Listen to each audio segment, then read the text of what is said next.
The Milwaukee Bucks are your NBA Cup champs, winning in dominant fashion over the OKC Thunder. We have local expert analysis on both sides of the matchup. Plus, the Denver Nuggets are very interested in trading for a former All-Star, and All-Star Weekend is getting a major overhaul. That's all today on Locked On NBA.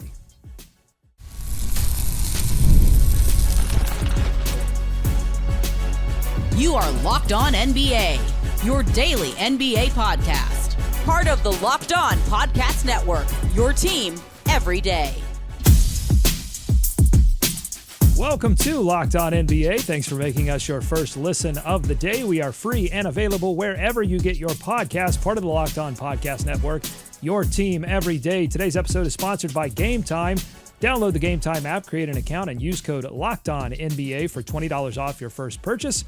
I'm Doug Branson, host of Locked On Hornets, and your Shot Clock Sherpa, guiding you through the NBA's biggest stories with the help of Locked On's local experts. And with me are two of Locked On's premier national NBA experts from the Locked On Nuggets podcast and senior NBA writer for the Action Network. We've got Matt Moore, and from the Locked On Bulls podcast, we've got Hayes. All right, let's talk about the NBA Cup final. The Bucks win in dominant fashion, and a lot of that thanks to an incredible performance by Giannis Antetokounmpo. My first question is about Giannis. Did that dominant Giannis performance do anything to change your thoughts on him as, you know, his ranking, I guess, on your MVP ladder, or will we forget all about this when we actually start voting? Matt? I'm never going to get held by one game. I don't like head-to-head matchups for MVP consideration. It's too matchup dependent. So for me, as somebody that obsesses over MVP process, this doesn't change a lot. Like, I know how good Giannis is. And this game was a lot more about shot variance and circumstance, I think, than it was about most other things. So like, Giannis was already in the MVP conversation to begin with, but I'm not going to move him up because of one game. I don't think that that's right. Now, if the Bucks continue winning like this, and they are able to get to the end, and it's neck and neck between him and Shea, this is a fair tiebreaker for people to use, I think that's fair. I think it's totally okay for other people to use it. For me personally, this isn't going to change how I'm going to evaluate MVP, but it is a huge credit to Giannis. That's cool that he got the MVP Cup MVP. Yeah, one game shouldn't change and waver a lot, but like the Milwaukee Bucks are slowly putting together an amazing season. They've lost 2 games since November 18th. It's December 18th. That's 30 days. And so they've been playing really, really well. And Giannis has been really playing well even before that stretch. So I do think he should be in the MVP consideration. But that game last night didn't change my ladder. Still have Shea, still got Luka, still got Jokic above him. But as this season continues, he can definitely move up. 26 points, 19 rebounds, 10 assists, 0 3-point attempts. He also added 2 steals and 3 blocks. What did this win mean for the Bucks? What did the loss mean for the Thunder? That was obviously the subject of Locked On Bucks and Locked On Thunder. Let's hear from both of those podcasts, both sides of the matchup.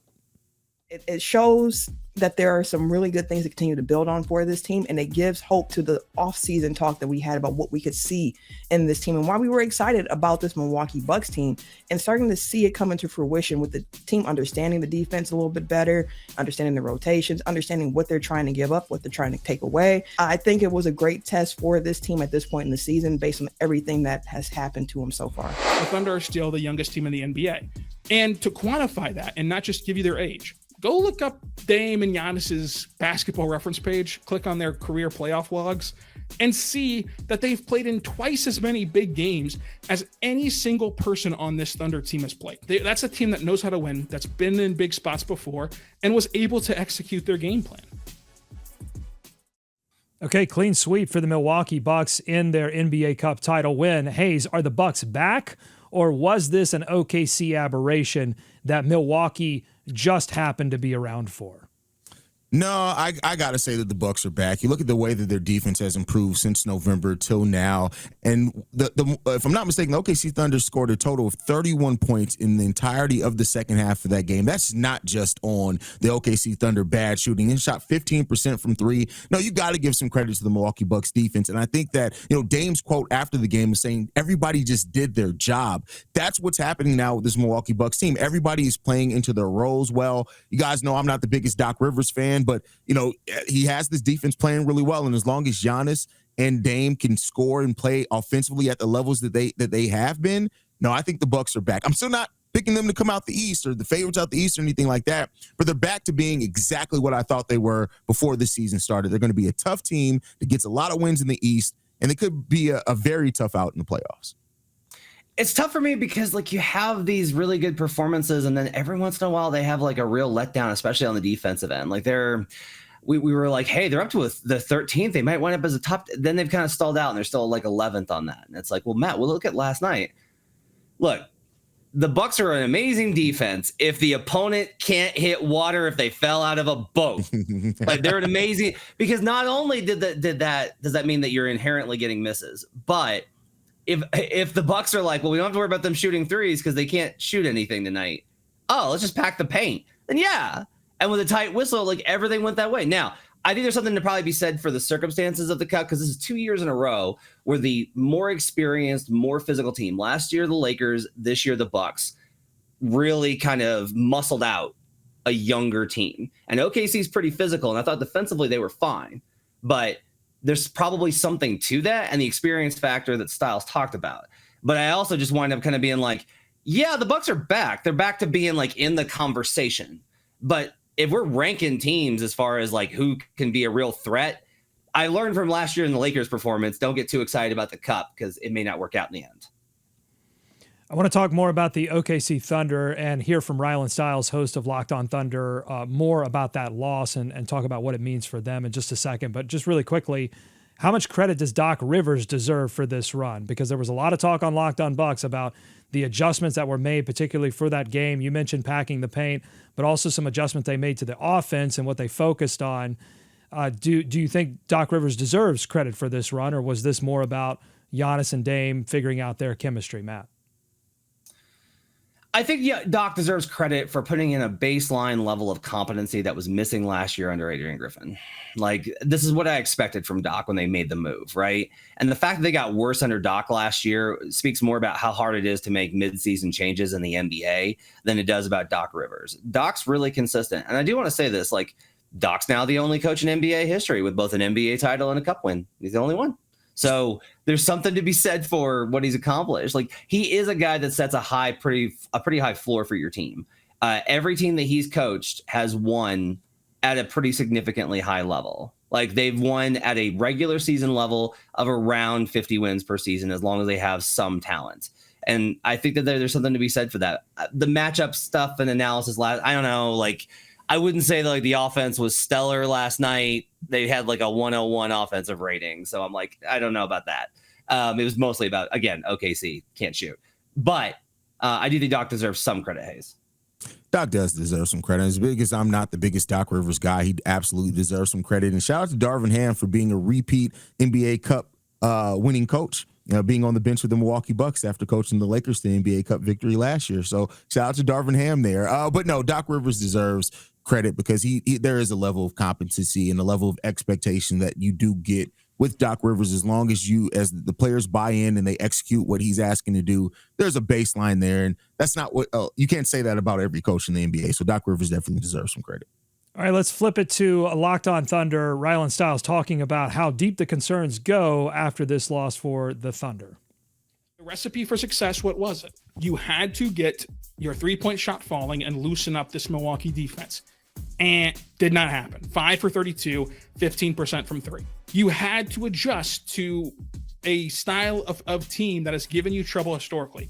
Really, for as good as the Thunder have been, it's been the only style of basketball that's hurt the Thunder, is whenever teams can pack the paint effectively and be really physical with you. When you can be physical and put a body on J-Dub, he very much struggles as a scorer. When Shea puts up 21 points on 33% shooting and J-Dub puts up 18 points on 40% shooting, the buck stops there. You're just not going to win games that way. And yes, that's a ton of pressure to put on those two guys. That's what happens when you're a superstar and a rising star, respectively. And when this roster is tailor-made for your offense. Like, whenever Shea is your offensive engine the entire time he's on the floor, whenever J-Dub has to carry the offense in staggered lineups, it comes down to how those guys played. And those guys did not play well tonight. Okay, very quickly from each of you, Hayes, how concerned are you about the Thunder's lack of shooting? According to Cleaning the Glass, they're 20th in three-point accuracy. Is their defense good enough to overcome those concerns? I think it will be, especially when Chet comes back. I think their defense will be good enough to overcome it, but it still is a concern. I mean, we saw this plague the team last year, and I think while a lot of that was blamed on Josh Giddey, it was more than just that. They weren't hitting open three-point shots at a good enough rate to be able to advance in the playoffs last year, and so there's always going to be that thing in the back until they prove that they can get over the hump with this bad shooting. That question is always going to be there, but I think this defense could be so good that it could be enough in the right matchups to get them over the hump. Choose your agenda. If you're someone that doesn't like the Thunder, then this is proof that they can't get it done and they're chokers and they don't have the ability to step up at the biggest moments. If you're someone who likes the Thunder, they have wide open looks and they just miss them, and variance will eventually even out. Pick your adventure, Doug. Well, my adventure would be that in a 7-game series, if you can't put together 4 games where you're shooting well enough, I think it's still going to be difficult to come out of the West, much less beat the Boston Celtics. But we shall see. I'm not done talking about the NBA Cup. I want to get some sort of post reactions to the entire Cup, what it means. Is it successful? What should they change? That's coming up, plus major news on the trade front, and it involves the 2 teams that Matt and Hayes cover daily. Hear their thoughts next on Locked On NBA.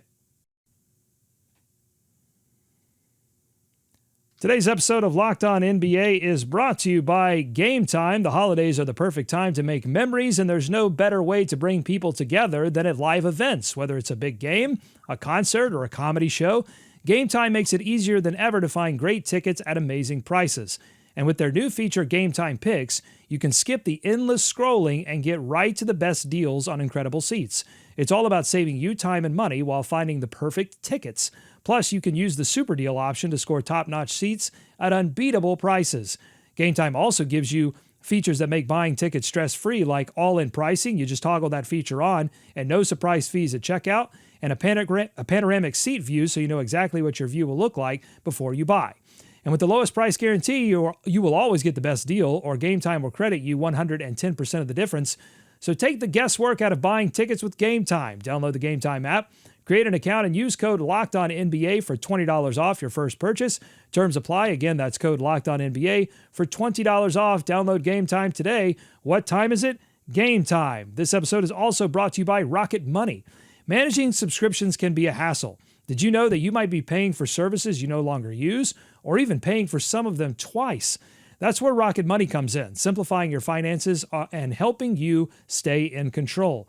Rocket Money is a personal finance app that tracks and cancels unwanted subscriptions, monitors your spending, and even negotiates to lower your bills. With everything in one place, you can finally get a clear picture of your finances and start reaching your goals. Over 5 million users have saved a combined $500 million, and with some saving up to $740 a year using Rocket Money's premium features. One of those standout features is the subscription tracker. It identifies and cancels subscriptions you don't want anymore with just a few taps. So take charge of your finances today with Rocket Money. Cancel unwanted subscriptions and start saving. Go to rocketmoney.com/lockedon. That's rocketmoney.com/lockedon. rocketmoney.com/lockedon. More Locked On NBA ahead. Thanks again for making Locked On NBA your first listen every day. Your favorite NBA team has a free and daily newsletter. Go to lockedondaily.com, subscribe. Stay up to date with local expert analysis and amazing writing from Katie Heindel, Mike Shearer, and Locked On Fantasy Basketball tips from Josh Lloyd. We've got some more trade rumors, this time from the Athletics' Tony Jones and Sam Amick, who report that the Denver Nuggets have had discussions about Chicago's Zach LaVine, Washington's Jordan Poole, Utah's Jordan Clarkson, Atlanta's DeAndre Hunter, Brooklyn's Cam Johnson, and Washington's Jonas Valanciunas. I probably should have just talked about the guys they haven't had discussions on. But the discussions around LaVine were called, quote, significant. And I happen to have the foremost experts on Nuggets and Bulls basketball as my co-host. So let's just chat about it. Matt, are you surprised that LaVine leads the names on the list that I just read off? No, they've kicked the tires on it a few times over the last couple of months. The conversations that were most kind of serious were about 2 weeks ago, according to a source. And those conversations, that's more recent than I expected, because usually when I check on these things, I'm like, hey, did you talk to this team? And then the other person's like, yeah, 6 months ago. This is 2 weeks ago. And so it was a little bit more recent. Now, I think local people are always going to get a little bit more tamped down version. I've heard this pretty consistently. And like, I go back to when Tony was covering the Utah Jazz. Like Tony was like, we've been told they're not trading Donovan Mitchell or Rudy Gobert. And then they traded Donovan Mitchell and Rudy Gobert. Like, this is just kind of how it goes. Is the local guys are always told, no. Cause it helps with the locker room. I think that conversation is on the table. A big element in this is that Arturas Karnisovas is the GM of the Bulls. He's the former assistant GM of the Nuggets. So he's privy to Michael Porter Jr.'s medicals already. So he has a better understanding of the back surgeries and his recovery process. And Mike is both a player, a person, and his medical perspective, which is going to help. And there's a pre-existing relationship. So that helps grease that wheel. So do I think that this necessarily helps the Nuggets? I don't know if this is not the move to me. Not that I don't think Zach's a great player. I think he is. I'm just not sure that he solves Denver's problems. It's a talent upgrade, but I'm not sure that that's the secret for Denver. But that's what I know right now as far as the LaVine talks are concerned, Hayes. Yeah, I mean, it makes a lot of sense for a lot of the sides. Of not only is Arturas, he's previously worked for the Denver Nuggets, he helped draft Michael Porter Jr. You also have Wes Unseld Jr., who's been credited as one of the people that helped develop Michael Porter Jr. as well. So there's those pre-existing relationships. And I think just when it comes down to it, this is the best rumored deal we've heard for Zach LaVine in the last 18 months. It just is. I get it that people have had, targets that they would like the Bulls to get, but when you look at like realistic options for the Bulls, because the Nuggets would have to include Michael Porter Jr. just to get the money to work. And as him being a forward, which the Bulls still need a little bit more size, still somebody who can score the ball. He's averaging 18.5 points and over 50% shooting right now and 7 rebounds. There's a lot that makes sense for the Bulls. And Arturas is always a GM that he wants to try to stay as competitive as possible. He doesn't truly want to bottom out. And because of that, I could see this trade making sense if it does go down for both sides, for the Bulls specifically. And I think this is it's flat out the best rumor that we've heard as far as what the Bulls can get back for Zach LaVine. So I wouldn't be mad at all if this ends up being the deal that happens. So, Matt, what does Zach LaVine do for the Nuggets that Jamal Murray or Michael Porter Jr. are not currently doing for them? Beat guys off the dribble. That's like the kind of starting point there. I think the hope is going to be that he'll help with that second unit, right? That if Jamal Murray with the bench unit hasn't worked, that's why they continue to, not why, but they've continued to struggle. Murray hasn't been able to pull them up. If LaVine's on the team, you've got 2 different weapons for Jokic to work with in 2-man game, which means that Murray can spot up and not have to take as much of a beating. And that means LaVine can spot up and he's a really good spot up shooter as well. It increases your offensive output. Defensively, there's kind of an argument of like, well, look, Porter's a target anyway, both on ball and off ball. So if he's a negative, then what's the cost of adding LaVine, who's kind of a negative as well? Not kind of, he's a slight negative as well. My answer would be, I think the Nuggets are going to lose rebounding and size, which were both pivotal to their 2023 title run. But it does increase their firepower. And then on the side, if down the line you had given somebody like a massive extension in the midst of one of their worst slumps and they continue to look not great, and you were unable to trade them this year, but you could trade them this summer theoretically, and you wanted the option to be able to do that, having Zach LaVine would help a little bit with that. Okay, let's circle back to the NBA Cup, because I'm curious about your thoughts now that you've had time to digest 2 NBA Cups now. We've got 2 in the books. What are your thoughts on how successful this was, the follow-up of it, and if you have any ideas for changes that would make it more marketable to NBA fans, even more successful, Matt? It's good. It's fun. It's fine. And the problem is everyone's setting this bar of like, it's got to be a smash hit. And the league never really designed it that way. You want to know why you know that? Because they didn't take it out of the regular season schedule. They didn't take everybody to Vegas for a month and be like, we're just going to do this tournament here, because that would be both costly and they didn't know if it was going to work or not. So they just tried it out, and now they can kind of tweak it and improve it. My biggest thing I think that they need to do, I really do believe this, have the cup play in December, make it to the semifinals, and then the cup final is the Thursday before All-Star. It kicks off All-Star weekend. So they come in, you're going to have All-Star players probably in that game anyway. So they get to just stay and hang out for the weekend, and then they're done and they get to go on vacation. But that kicks off the weekend. It's a destination, so you actually get a crowd. People will know for 2 months, my team's in the cup, so I'm going to go to All-Star weekend and I'll go to the stuff on Saturday night I'm not going to the game because no one. So, but that sets up like a really fun weekend. It makes the whole weekend about hoops. That to me is the biggest change that needs to happen is move the Cup final to the Thursday before All-Star weekend. I absolutely love that idea. I read earlier today that, there's some thoughts that moving the Cup into the championship into later into the season, that honestly, and it would be the most attractive thing that entire All-Star weekend to me. Like I would almost not be against making it the highlight of the All-Star weekend, making this new All-Star tournament they do, put that on Thursday, put the NBA Cup game on the main day. Let's do that. Some actual competitive basketball. But I love that idea, Matt. You just blew my mind with that. I love that idea. Look, I think if the goal here was to get competitive regular season basketball, then they succeeded. And I think that they look at this like a long-term project that they can make small tweaks around to make it better. But a lot of this was modeled a lot after European football, right? And what does European football have? It has like tons of history, years of and I bet when they started these things back in the 1870s, they weren't like smash hits, these mid-season tournaments, these, English FA Cup, stuff like that. So I just think they've got to, again, there's some small tweaks that they can make, but right now they're getting competitive regular season basketball. And I think, mission accomplished. I think you're right about the bar, it doesn't need to be like bigger than the NBA Finals. It's not bigger than the NBA Finals. It just needs to live and be what it was. And as somebody who wasn't necessarily that high on the NBA Cup coming into this whole thing being created, like it's just really good basketball. And for that, like that, as a basketball fan, that's the most important thing of all of this. This is really good basketball, and I've really enjoyed the NBA Cup over the last 2 years. All right, coming up, we've got some major changes on the way for the All-Star, not just the All-Star weekend as Matt was proposing there, but the All-Star game. For sure, there are going to be some changes, but is it too late to save it? I'll ask Matt and Hayes that on the other side. Today's episode of Locked On NBA is brought to you by FanDuel. Get ready to tackle the NFL action with FanDuel, America's #1 sportsbook, because right now, new customers are going to get $150 in bonus bets if you win your first $5 bet. The FanDuel Sportsbook app gives you everything you need to place live bets on the NFL all in one place. So when you get a hunch in the middle of the game, you can check out the latest stats, view live play-by-play, and so much more on the same page where you place your bets. Just visit FanDuel.com. That's FanDuel.com to join today. You're going to get started with $150 in bonus bets if you win your first $5 bet. That's FanDuel.com.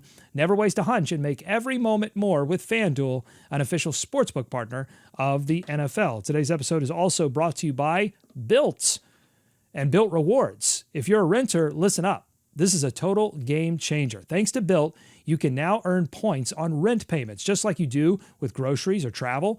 Paying rent now comes with serious perks, and it's completely free to join. Earn valuable Built points on your rent and everyday spending at no extra cost. Redeem points for flights, hotel stays, and even future rent payments. With over 500 airlines and 700,000 hotels in their program, the possibilities are endless. Plus, you're going to gain access to unique experiences that are exclusive to Built members. If you're already paying rent, why not make it work for you? Start earning points on rent you're already paying by going to joinbuilt.com/LockedOnNBA. That's joinbuilt.com/LockedOnNBA. And make sure to use our link so that they know that we sent you. Don't wait. Start earning rewards today. More Locked On NBA ahead. Thanks again for making Locked On NBA your first listen every day, or maybe it's your first watch on YouTube. You can subscribe there, hit the like button, share it with a friend. In the last segment, we talked a lot about Zach LaVine, a player that gave us some of the more recent good vibes All-Star weekend memories. But there haven't been a lot of great vibes around the actual All-Star game itself, and the NBA's latest attempt to change that was confirmed yesterday. The All-Star game will be a 4-team tournament, 24 All-Stars divvied up amongst 3 teams. The 4th team will be the winner of the Rising Stars Challenge. The 3 All-Star teams will be drafted by Inside the NBA hosts Kenny Smith, Charles Barkley, and Shaquille O'Neal, and the Rising Stars team by Candace Parker. And games, the 4 games will be first to 40. So those are most of the rule changes. Hayes, will this save All-Star Sunday, or is Adam Silver moving deck chairs on the Titanic? will it save the? No, I don't think anything saves. Like, you can have all the structural changes that you want, and unless the players care, it's not gonna change anything. Now, I am excited about seeing this new format, and maybe it does breed a little bit more competitiveness from the players. I do love including the team of the winning of the Rising Star Challenge game, because I think they may have a little bit of competitiveness to beat All-Stars. Maybe that brings in a little bit of it. So I think there's a chance, but I'm not going to say that this alone is what's going to all of a sudden save All-Star Sunday. As of right now, the players don't care, so I still don't think outside of just the change that many people are going to care yet. Adam Silver just painting her like one of his French girls. That's all that's happening here. Just get the cellist ready, Doug, because the Titanic is going down. I don't know what it's going to take. I think it's going to take the best player in the league being an absolute blanker and being the kind of guy that's like, no, I'm coming for your throat here every single time, to get guys to meet that competitive level. Because the problem is entirely the players. It's not the format. It's not the game. The game was fine. The game was fine. It's the players. I always like the league trying new stuff. I'll probably check this out, but I have no faith in this. And then people will blame the format for the same problem we've had, which is the players can't be deigned to try if they're not personally incentivized beyond the $50 million they make a year. I don't know what it's going to take, but until the players take ownership for it, we're just rearranging deck chairs, man. I think these changes are better viewed as almost like a punishment or a giving up by Adam Silver. Like, all right, look, you don't want to play this one game. We're going to make you play 4 games now. or I guess 5 games total if you move on to the finals. I like the idea. Yeah. Sorry, there was one tweet I saw, and I'm sorry I don't know who to credit for this. I thought it was great. The idea was make them the winner. They play early on Friday, and the winners, they all get to go on vacation, and the losers have to stay and do all the All-Star stuff. They have to do all the media and corporate events. I thought that was great. No, I think that's a great idea. Money motivator, vacation Cancun motivator. I mean, I think they're trying everything at this point to make this thing matter. I'm hopeful. I mean, I was kind of like Hayes. I didn't know if this NBA Cup thing was going to work, but it seems like the tournament, the money, there is a money incentive with this as well. It's not quite as incentivized, but these guys already make money. That's the thing. Giannis was playing for the two-way guys. So there's a little bit of a difference in the NBA Cup. I am hopeful that the format changes. The playing to 40, it just gives more opportunities because I think, to me, the thing that people complained about was a little bit of the show of it, of the huge final scores and the play itself. And so this kind of solves a little bit of that, where you have kind of, you're throwing a little bit of an Elam ending in there. So I have some hope that this will create something, and it gives you 5 opportunities as opposed to 1. No, anyone? No. Do you want to win or do you want to lose this? That's my question. If you're an all-star and you're there and you're hungover, you're badly hungover, and your girl is bugging you, when are we leaving? When are we leaving? When are we leaving? When are we leaving?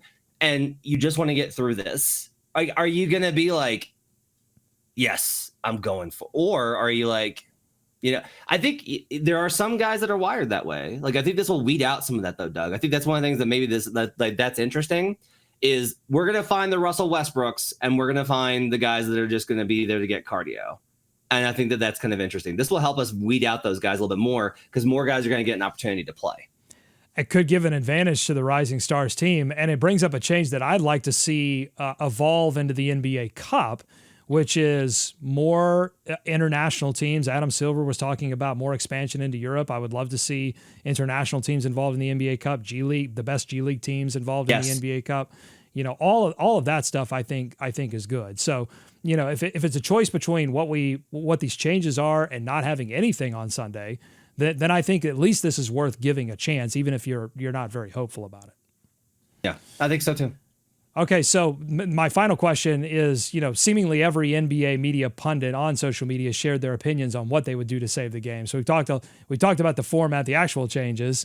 I will ask what feels like the question that I've asked maybe a million times since I've been a podcaster on the NBA. What would you do to save not just the All-Star game, but what would you do to amplify All-Star weekend in general? We'll start with you, Hayes.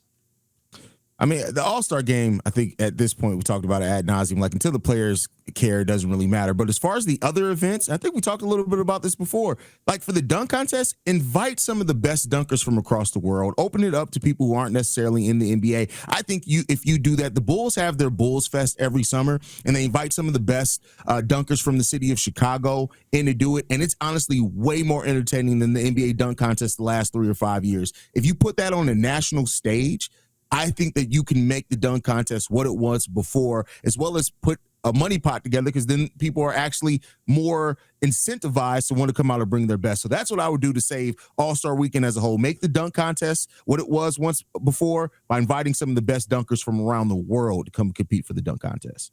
I really do think swapping some of the order of this would probably be worth it, right? So if we put the Cup final on Thursday and we put All-Star game on Saturday night, the NBA All-Star game, and then Sunday, we make the three-point contest, because everyone, I think, actually gets more excited for three-point contest now than they do for the other thing. And maybe you can have one like, we're going to get another LaVine-Gordon matchup down the line. Like, we will get another one down the line of absolutely elite dunkers, and that will be pretty good. I think changing the order of this kind of shifts some of it around. The other idea I have is, if we keep it on Sunday, the losers on Monday have to do a 3-hour press conference, just a 3 hours of nothing but answering questions to the media.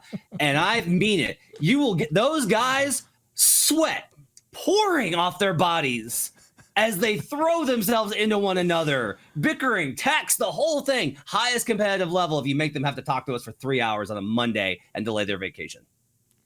Well, I've asked this question a million times. I've answered it the same a million times. This is really simple. Floor is lava. There's no better incentive. There's no better incentive, not money, not vacation. There's no better incentive than to live. It's what our bodies naturally want to do. We want to keep going. So you make parts of the floor lava, you change it up.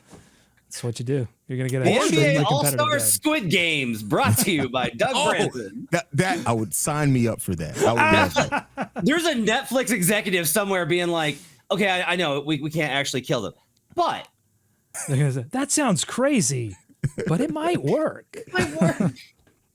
Or hit him where it hurts. Say that the loser of the All-Star game, you take the $500K out of each one of those players' contracts to pay the winner of the NBA Cup team. Yes, the next year. Yes, I could see. I just the NBA Players Association. I could totally see them on board for that, for sure. Okay, if you like what you heard today, subscribe to Locked On NBA. Let us know what you think, by the way, in the YouTube comments. What would you change about the NBA Cup? What would you change about All-Star Weekend? All of the things that we talk about. We want to hear from you on the YouTube comments. Subscribe there, like it, share it with a friend.